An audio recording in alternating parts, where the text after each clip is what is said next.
This is a tale of Skeleton Woman. So there's this fisherman and he goes out to sea and he puts his line in and he hooks something and he can feel it's like really heavy down in the seabed and he's pulling it up and thinking, wow, my God, I've got a huge bite here. He's really excited. And as he gets to the end of the line, up she rises, Skeleton Woman.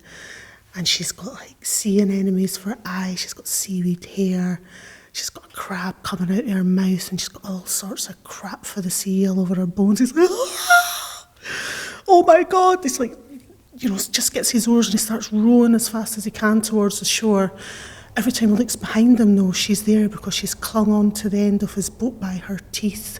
And he's so frightened, he's like, runs, and as soon as he gets out the boat, he runs up over the beach. And he's like, oh, and, with his fishing line, and unbeknown to him, she's clanking along behind him because she's caught in his line. And he gets to his cave where he lives, and he lights his fire and everything, and he's so frightened. And then as the firelight comes on, she's there, sitting in the corner, and he's like, oh my God, she's still here. So I'm going to have to get my fishing line out of her. So he untangles the line, and as he untangles his line, she untangles her bones as well, and she ends up perfectly placed, all put back together again, if you like, bone-wise. And he's like, oh God, and he starts to feel a bit sorry for her, and he's like, well, okay, maybe I should keep her warm, and he wraps her in furs. And then he's so tired, but he's still really frightened, and his heart's going ba-da-bum, ba-da-bum, ba-da-bum.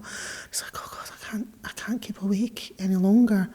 So he cuddles up in the furs he's got left, and he goes to sleep. And as soon as he does that, she's attracted to his ba-da-bum, ba-da-bum, ba-da-bum, his heart beating. And she clacks over to him on her skeleton feet. She climbs into bed beside him and reaches into his chest and pulls out his heart and puts it into her. And as soon as she does that, flesh starts to form on her body. She gets hair, she gets nails, she gets breasts. And she's a beautiful woman. So she cuddles into him, and in the morning they're lying there entwined like lovers. And she takes his hand. He's like amazed when he sees her, and falls in love with her instantly. And she takes his hand and says, "Come on, let's go back to the sea where we belong."